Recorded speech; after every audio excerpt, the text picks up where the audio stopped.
In Season 2 of Jujutsu Kaisen, the main storyline takes place from 2006 to 2018, and today I'm explaining everything you need to know in around 30 minutes or less. To start things off, the timeline begins with a flashback to when Gojo was only 16, and at this age his skills were nothing compared to the guy we know from Season 1. For example, Teen Gojo didn't have a domain expansion, he didn't know how to heal with reverse curse technique, meaning he also couldn't do curse technique reversal or hollow purple.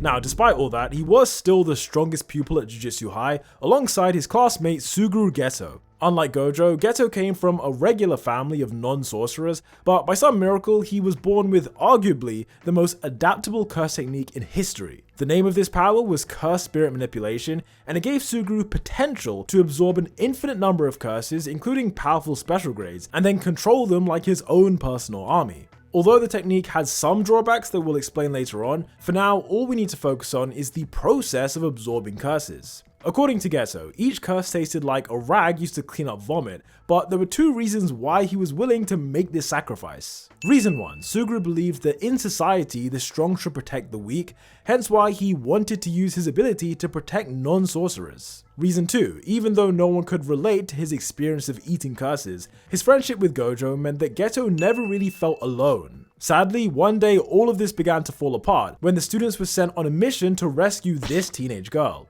In the world of Jujutsu, Riko Amanai had various assassins trying to kill her, and to understand why, there's a bit of ancient history we have to know. At least 1500 years ago, but possibly even earlier than that, a sorcerer called Tengen was born with a technique that made her immortal. The downside to this immortality was that she still grew old like a normal person, and eventually that became a problem. After 500 years of aging, her technique started evolving her into something not human, and this was bad because if the transformation was complete, then she might lose control and destroy mankind in the process. Therefore, to prevent that from happening, once every 500 years, Tengen would reset the age of her body by merging with someone else. These mergers are what have allowed her to stay human for so long, but importantly, it can't just be done with any random person. To merge with Tengen, a person needs to have compatible DNA, and this rare type of individual is known as a star plasma vessel. In 2006, Riko was the vessel of this generation, although like I said, there were assassins trying to get rid of her. The first group of assassins was an organization named Q,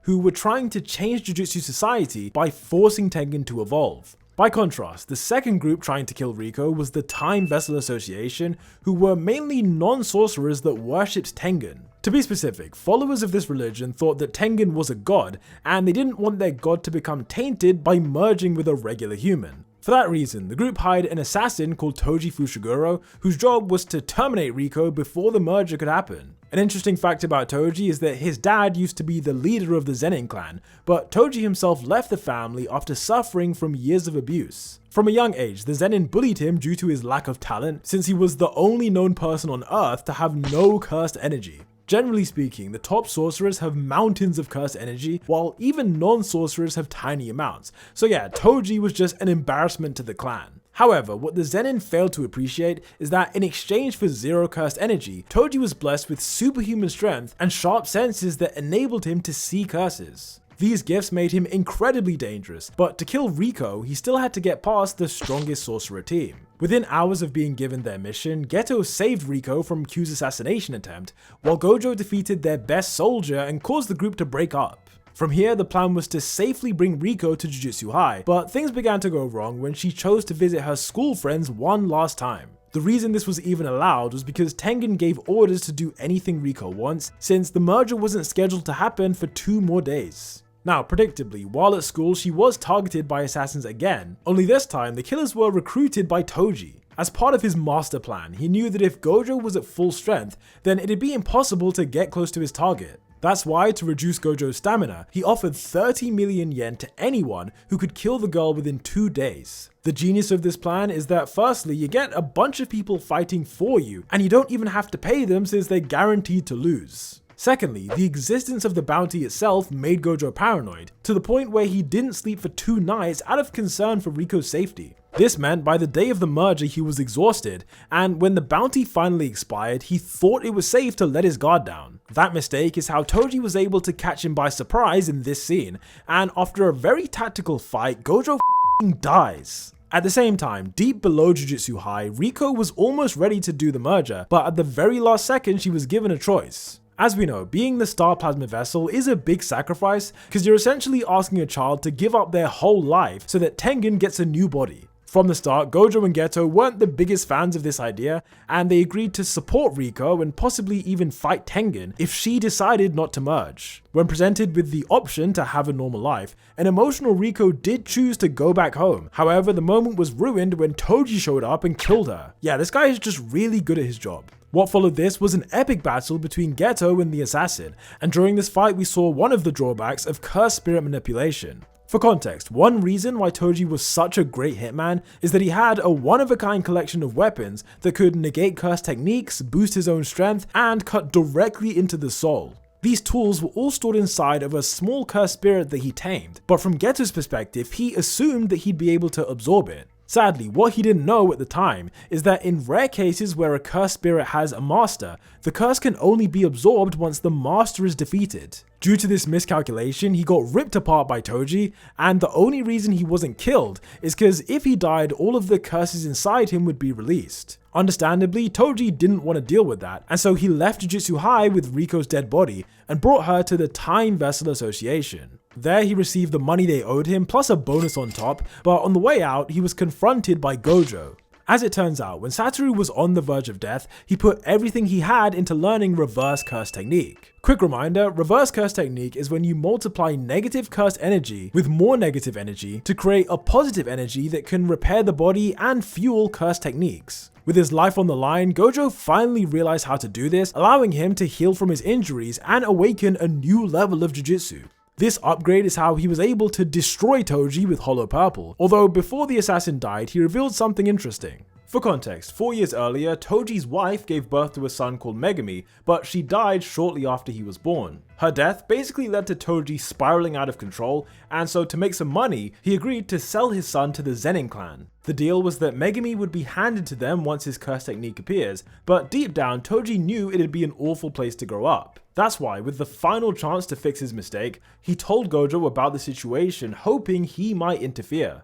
Now, switching back to Geto, after regaining consciousness, he also went to the Time Vessel Association, where Riko's murder was being celebrated by the followers. In this moment, Gojo was tempted to just wipe out everyone there, but it was Suguru who convinced him there was no point. Even though Geto was equally disgusted by these people, killing them would have gone against his belief that sorcerers should protect the weak. That said, because of everything that happened on this mission, his beliefs and his life would drastically change over the next year. For instance, now that Gojo had surpassed him by learning reverse curse technique, the two friends stopped working as a team. Instead, Satoru went on missions alone since he didn't need any help, leaving Geto to deal with other less important threats by himself. Gradually, this led to his mental health falling off a cliff, given that most days he was just on his own eating curses, and he began to question why he was even doing this. Originally, his main aim was to protect non-sorcerers, but from experience, he now knew that many of these people didn't deserve it. Then, at the height of his depression, Suguru had a life-changing conversation with Yuki Sakumo.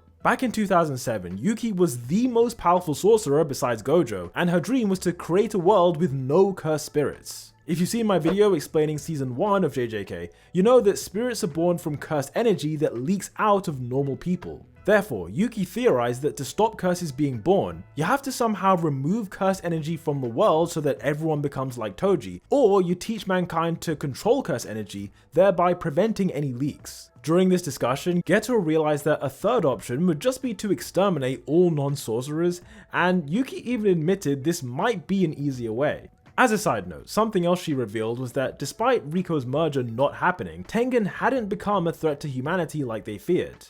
Shortly after this meeting, a young Jujutsu High student called Haibara was killed on a mission, with Nanami narrowly escaping, and once again, Suguru questioned if all this suffering was worth it just to protect non-sorcerers. In September of 2007, Geto then finally snapped, massacring an entire village of non-sorcerers, with the exception of 2 young girls who were able to see curses. After this day, he raised them like they were his own kids, while abandoning any ties that he had to Jujutsu High. When confronted about this by Gojo, Suguru explained that his vision was to build a society where only sorcerers exist, and he knew it was possible because Gojo himself has the potential to do it.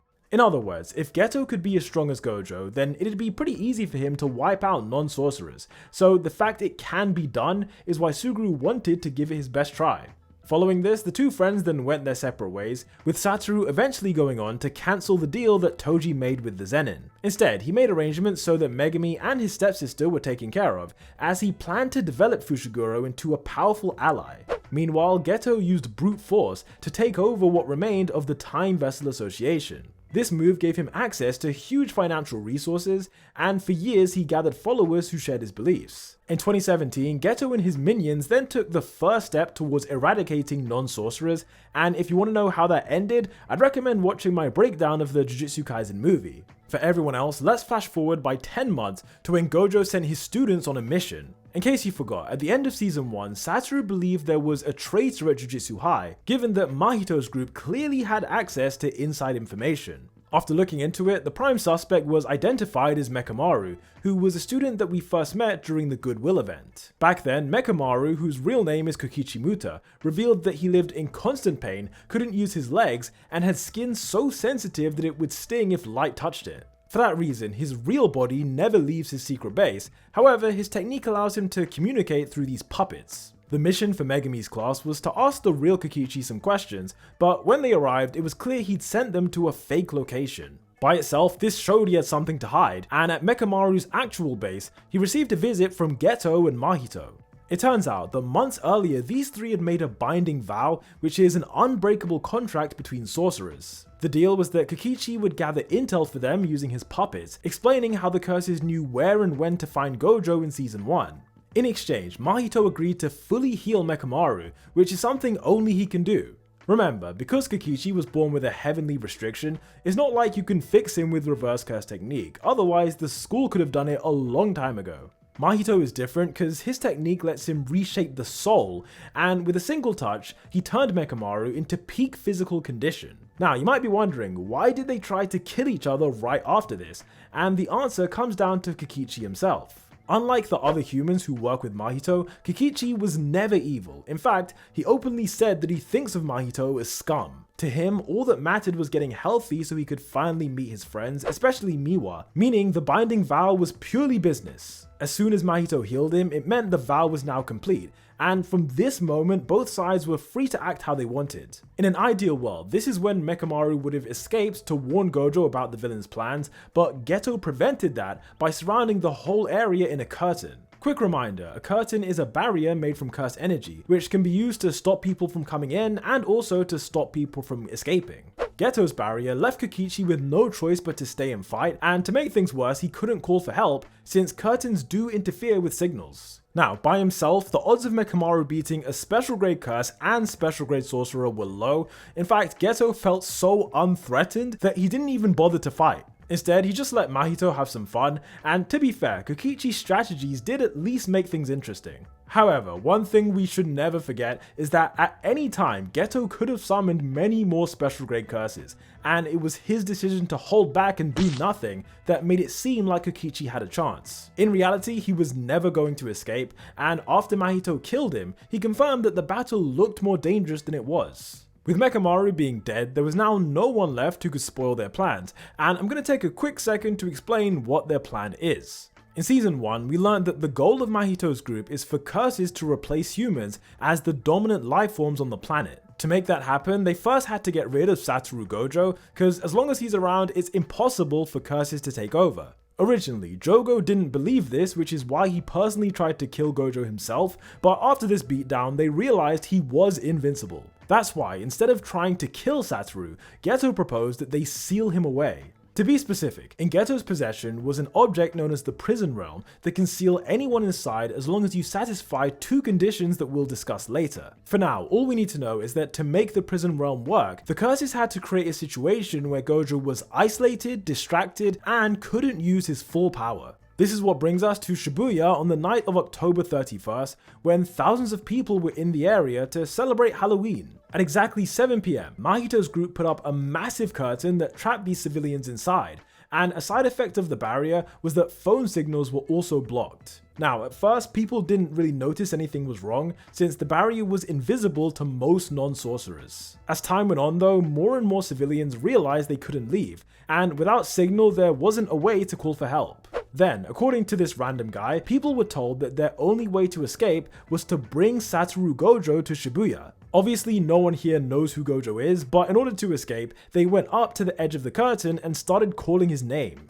When Jujutsu High heard about this, the higher-ups told Satoru to fix the problem himself, and at 8:31 PM he finally arrived at the scene. The nature of this curtain meant that even though civilians were trapped, sorcerers could freely enter and leave as many times as they wanted. Speaking of sorcerers, outside the barrier were 4 separate teams sent by Jujutsu HQ, whose mission for now was to do nothing. Moving on, 7 minutes after arriving, Gojo noticed that the villains had created a new curtain inside of Shibuya's train station. Just like the curtain above ground, the new barrier also trapped non-sorcerers. In particular, it trapped them around the train platform. This meant that if Satoru was to go down there, he'd be totally surrounded by people from all sides, and therefore couldn't use red, blue, or hollow purple. On top of that, he also couldn't use a domain expansion, since anyone in his domain would be finished, and anyone outside his domain would get crushed in between his barrier and the barrier that surrounds the train platform. In other words, this new curtain was clearly a trap to limit Gojo's power, and even though he knew this, he still went down there to protect the civilians. At 8:40 PM, he was then confronted by Jogo, Hanami, and Chozo, who began wiping out non-sorcerers right in front of him. The purpose of them doing this was to create a big distraction, as they wanted all of Satoru's focus to be on saving lives and fighting curses. As long as they could keep that up for at least 20 minutes, then Geto promised them he'd handle everything else. Unfortunately, over half an hour later, Geto still hadn't shown up, and by this point, Gojo had crushed Hanami to death. At the same time, Jogo was incredibly stressed out, and he only managed to survive by running away and hiding in the crowd. The reason Geto hadn't arrived yet is that he felt like Satoru was still too relaxed, but this began to change when a train pulled up to the platform. On this train was Mahito and 1,000 transfigured humans who were all normal people that were turned into monsters by his technique. In the chaos that followed, dozens of non-sorcerers were slaughtered by the transfigured humans, putting Gojo in a tricky situation. On one hand, he could activate his domain expansion, which would allow him to easily kill Mahito, Jogo, and all of the transfigured humans. However, the downside is that it'd sacrifice all of the civilians around him, which is something Gojo wasn't prepared to do. This is why Satoru was forced to get creative, and for the first time ever, he expanded his domain for only 0.2 seconds. As we know, usually Infinite Void floods the brain with unlimited information, but since the domain was so quick, the info sent to people's brains was only around 6 months worth. This was enough to paralyze every human without giving them permanent damage, but Gojo believed that the curses might wake up at any time. Therefore, rather than getting into a fight with them, he decided to put all of his efforts into destroying the transfigured humans. For 5 minutes straight, Gojo then went on a rampage as he killed roughly 3 or 4 transfigured humans per second. Understandably, after doing all of that, I don't think anyone could say he was relaxed, making this the perfect time for Geto to use the prison realm. I mentioned earlier that this object has 2 conditions to work, which are 1, the target has to be within 4 meters of the prison realm, and 2, the target has to stay there for a minute, or to put it another way, 60 seconds worth of information has to flow into the target's brain. That's why, immediately after throwing the prison realm near Gojo, Geto then finally made his appearance. Remember, the last time these two saw each other was nearly a year earlier when Satoru killed him during the events of the JJK movie. That's why to see Geto now just standing here was a massive shock, and more than that, it caused years worth of memories to flow through Gojo's mind. This amount of memories easily surpassed the 1-minute rule for the prison realm, and just like that, Satoru was trapped by this special grade object. Interestingly though, just before he was sealed, we learned some crucial information about how Geto is still around. It turns out that after Gojo had killed his best friend, he didn't give the body to Shoko, who's the doctor at Jujutsu High. Back in 2006, Shoko was their classmate at the school, so it's possible out of compassion for her, he didn't want her to deal with Suguru's corpse. That's just one theory. I mean, another theory is that he didn't want Geto to be dissected, but the point is that Geto's body was never cremated. This gave an opening for someone else to steal the body, and what's crazy is that we already knew about the person who did it. If you saw my video explaining the first season, then you'll remember a sorcerer called Noritoshi Kamo, who was the mad scientist that created the half-human, half-curse hybrids. One of this scientist's curse techniques was the ability to take over another person's body by literally switching brains. By switching places with Geto, Noritoshi gained the ability to use curse spirit manipulation, which was essential for his own secret plans. Now, while all of this was going on, one of the 4 sorcerer teams was already on their way to Gojo's location. This team consisted of the grade 1 sorcerer Mei, her younger brother Wiwi, and also Yuji was third wheeling. Unlike the other teams who were told to do nothing, Mei's team was already busy dealing with curses and transfigured humans at a place called Meiji Shrine Station. Meiji Shrine Station is just one stop away from Shibuya, and it's where Mahito was before he hopped on the train full of transfigured humans. Since then, Mei's team had been running in that same direction, but when Gojo was sealed, Yuji was suddenly contacted by Mekamaru. By combining technology with Jujutsu, Kokichi wrote a program before his death that would only activate if Gojo was sealed. The end result was these AI-like robots that contained his memories, and for a limited time they were able to talk. After convincing Mei's team that he was actually on their side, Mekamaru revealed that there was now a new curtain surrounding Shibuya Station. Importantly, this new barrier stopped all sorcerers from getting in, meaning it was impossible for Mei's team to reach Gojo. For that reason, Yuji headed back up to the surface, as his mission was to destroy this new curtain while also gathering allies. Meanwhile, inside of Shibuya Station, the villains had a polite disagreement over what they should do next. From Jogo's point of view, to create a world where curses are on top, it was necessary to bring Sukuna back to life. The general idea was that Sukuna is so evil and so chaotic that if he took control of Yuji, it could be the end of modern civilization. By contrast, Mahito and Chozo both wanted to kill Yuji for their own personal reasons. In Mahito's case, he believed that with or without Sukuna, the curses are still strong enough to overthrow humanity. Therefore, it doesn't really matter if Itadori lives or dies, and following their previous encounter, Mahito just really wanted to kill him. Meanwhile, in Chozo's case, he wanted to kill Yuji to avenge his brothers, who were finished off last season by Gojo students. After failing to agree, the curses each ran off to find Itadori themselves, and whoever found him first would get to decide his fate. Speaking of Yuji, by now he teamed up with Ino, who's a grade 2 sorcerer, and Megami to take down the curtain that blocks sorcerers. For context, the source of this curtain was these 3 talismans, which were being protected by Granny Ogami and Jiro Awasaka. Back in the 80s, these two used Jujutsu to enjoy successful careers as criminals, but everything went downhill for them after Gojo was born. As the strongest sorcerer by far, his existence forced people like this to lie low, as they knew they could never stand up to him. That's why they partnered with Geto, aka Noritoshi Kamo, cause by sealing Gojo away, it'd allow them to freely act as criminals once again. That said, thanks to Megami's high battle IQ, he and Yuji were able to beat Jiro despite his tricky curse technique. In the process, the final talismans were now destroyed, and at 10:04 PM, the curtain blocking sorcerers came down. Now, this should have been a great moment, but unfortunately, it got overshadowed by Ino almost dying. To cut a long story short, Granny Ogami's technique is one that gives her or someone else the option to shapeshift into another person. Crucially though, that other person has to be dead,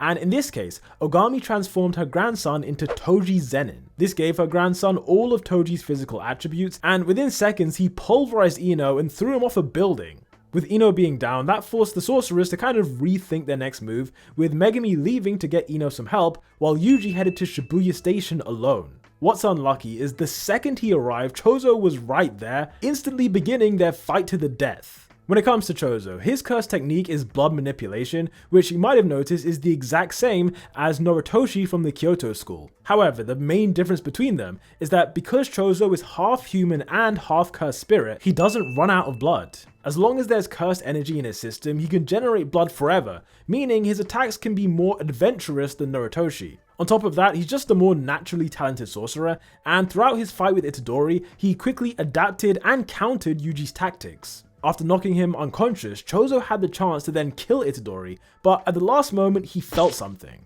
A side effect of his technique is that he can immediately sense when his brothers have died, and with Yuji on death's door, Chozo had that exact same sensation. By default, this means that somehow, someway, Itadori is his younger brother, but in this moment he didn't know how to make sense of that. That's why he just kinda ran away screaming, and as he left the area, Yuji's body was found by Mimiko and Nanako. These are the twin sorcerers who were raised by Geto, but before we get into why they're here, let's switch over to Nanami. Right now, his intention was to reach the platform where Gojo was sealed, because thanks to Mekamaru, they knew the prison realm was still there. Tagging along with Nanami was Maki and Naobito Zenin, who's a grade 1 sorcerer and the current head of the Zenin clan. As head of the family, he was the one who made the deal to buy Megami, so as you can imagine, he's not the biggest fan of Gojo. Despite that, he was still with them as they went to go save him, but on the way there, the group encountered a special grade curse. Out of the 4 cursed spirits in Mahito's group, Dagon was easily the weakest, but in this scene it was his hatred of humans and his anger at Hanami's death that helped him to evolve into his true form. Like this, he was strong enough to take them on by himself, but the sorcerers worked hard to prevent him opening his domain. In particular, Naobito's projection sorcery caused a lot of trouble, and it's worth taking a second to explain how this works. When activated, Naobito has to think of 24 unique movements in his mind, and then his technique makes it all happen within a single second. Likewise, when he touches an opponent, they also have to think of 24 unique movements, and if those movements aren't performed, the victim gets trapped inside a frame for 1 second instead.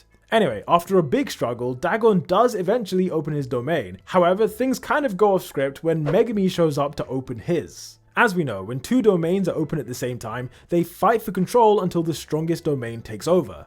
In this situation, it's clear that Dagon's domain was more refined, but Megami wasn't actually trying to win. Instead, he only opened his domain to create this hole at the edge of Dagon's barrier, giving the sorcerers a way to escape. The problem though is that he couldn't maintain the hole for very long, and before they could leave, Toji suddenly entered. For context, when Granny Ogami used her technique, her grandson was only meant to inherit Toji's appearance and physical strength. This was supposed to continue until her grandson had no cursed energy left, but the issue is that Toji's body never had any to begin with. Consequently, the normal rules of her technique didn't apply, leading to a few glitches. The first glitch was that her grandson's soul disappeared, as it got overwritten by the pure instincts of Toji's body. Essentially, this meant he became a mindless killing machine that simply wanted to fight the strongest person around. The second glitch is that there was no time limit due to there being no cursed energy involved, and in theory he could keep fighting forever, at least until someone beats him. With that explained, the ghost of Toji entered Dagon's domain,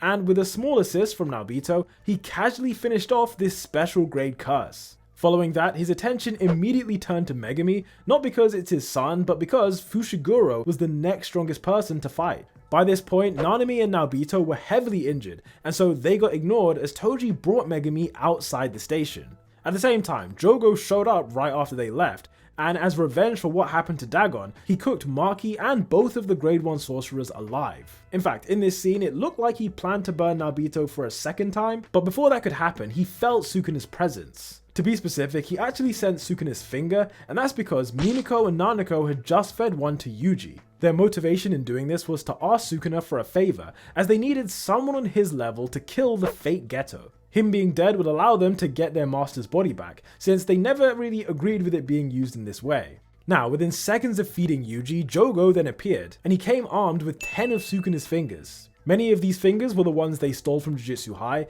and by giving all of them to Yuji at once, the King of Curses was able to gain temporary control.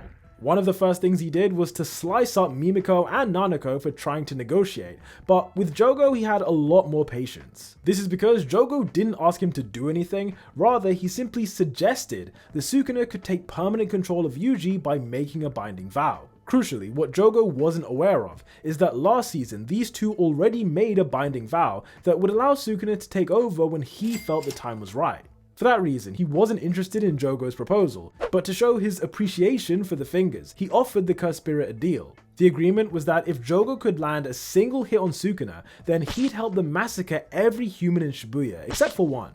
What followed this was equal to a natural disaster, as Jogo literally melted and tore apart the city trying to land a hit. During this carnage, he used every move at his disposal except his domain, cause after losing to Gojo last time, he basically had PTSD. That said, nothing he did this time was enough to hit Sukuna, and when the King of Curses whipped out his own flames, that was pretty much game over.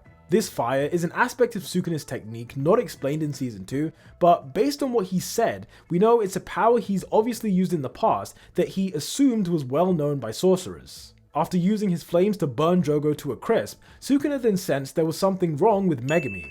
To understand why, let's flash back to his fight with Toji as he hunted his only child across Shibuya. It's worth pointing out that because Toji was such an absent father when he was alive, Megumi didn't recognize him, and likewise this glitched out version of Toji also didn't recognize his son.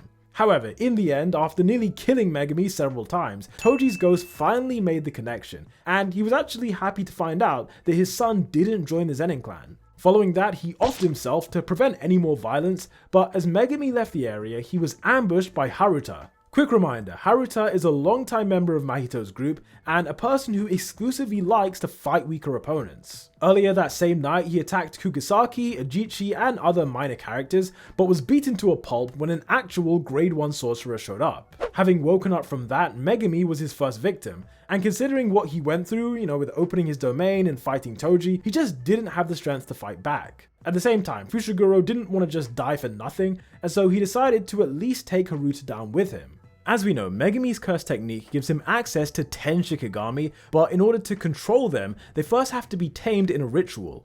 Throughout history, Mahoraga is the one Shikigami that's never been tamed by anyone, and that's because it has the ability to adapt to anything. The only way to kill this monster is to destroy it with an attack it's never seen, and by starting the ritual with Haruta nearby, it forced him to also fight this thing. Now, what Sukuna sensed was Mahoraga being summoned, but by the time he arrived there, Megumi had already been killed. That said, due to the nature of this ritual, his death was put on hold until the ritual was over, and the way it works is that the ritual isn't over until either Haruta dies or Mahoraga dies. Therefore, to save Fushiguro for his own plans, Sukuna had to keep Haruta alive, heal Megumi with reverse curse technique, bring him slightly back to life, and then kill the unkillable Shikigami. Of course, being the king of curses, that's exactly what he ended up doing, because by the time Mahoraga adapted to his slashes, Sukuna destroyed it in one shot with his flames. By the end of this fight, a huge chunk of Shibuya had already been torn apart by his domain, so when you factor in the flames as well, hundreds if not thousands of civilians must have died. Following this rampage, Sukuna then took Megumi to Shoko, who was healing sorcerers nearby, and at 11:14 PM, a traumatized Yuji then regains control. In this scene, he literally throws up thinking about everyone killed by Sukuna, but he does decide to keep on fighting just because he didn't want this to be his only contribution. Now, what Yuji didn't know is that 5 minutes earlier at 11:09 PM, Todo arrived in Shibuya along with Nita from the Kyoto school. Unlike literally everyone else, these two made it to the area where Gojo was sealed, but by the time they got there, the prison realm was long gone. For that reason, their mission changed from saving Gojo to helping their allies, and over 10 minutes later they found Itadori. By this point, Yuji had already lost the will to fight, as Mihito had done pretty much everything in his power to crush his soul. In particular, the curse finished off Nanami right in front of him, used random civilians in disgusting ways, and then worst of all, killed Kugisaki with his technique. All of this combined led to Yuji having a mental breakdown, but it was Todo's arrival that changed everything. As Nita took Kugisaki away with the promise that she has a non-0% chance of surviving, it was Todo who convinced Yuji to carry on, and his technique was so disorienting that it arguably played either the biggest or second biggest part in their victory. Despite Mahito's obvious talent and his ability to learn and grow faster than any curse, it was his wariness of Todo's technique that gave Yuji the opening to defeat him with Black Flash. It should be pointed out that during the fight, Todo lost his hand and therefore couldn't use his technique, but it didn't matter since he was still able to convince Mahito that the technique would still work. After taking this hit, Mahito had nothing left to defend himself, but before Itadori could end things, the fake Geto then showed up. From the start, this guy had always wanted Gojo out the way, but for a different reason than the rest of the group. From his point of view, the existence of cursed energy has potential to create something other than just sorcerers and cursed spirits. A century ago, Noritoshi tested that theory when he created the half-curse, half-human hybrids, but sadly, Chozo and his brothers didn't live up to expectations. In his words, everything he created was limited by his own potential, and so the solution is to create such a chaotic situation that even he can't control it. Doing this could lead to the birth of a new type of human, but to create this chaos in the first place, he first had to absorb Mahito. Thanks to Yuji beating him up, this was incredibly easy, and with the curse under his control, Fake Geto then combined him with a bunch of other cursed spirits. This move is known as a maximum technique, and in the case of Geto it's called Uzumaki, and the main benefit is that when you do this with a curse of Mahito's level, the user temporarily gains that curse's technique. With the ability to change people's souls, Noritoshi used it in a way that Mahito never could. For context, we know that Tengen has been alive for at least 1500 years, and during that time she's created several large barriers made from cursed energy. These barriers have various jobs, such as hiding the location of Jujutsu High and strengthening the curtains of other sorcerers. In this scene, what Noritoshi does is he hijacks one of Tengen's barriers, meaning that anyone inside this space can be affected by Mahito's technique. With this power, he targeted two specific types of non-sorcerers. The first type were people like Junpei, who were people born with cursed techniques, but without the body or the brain to use them. For these people, Noritoshi rewired their brains to turn them into real sorcerers, just like what Mahito did in the first season.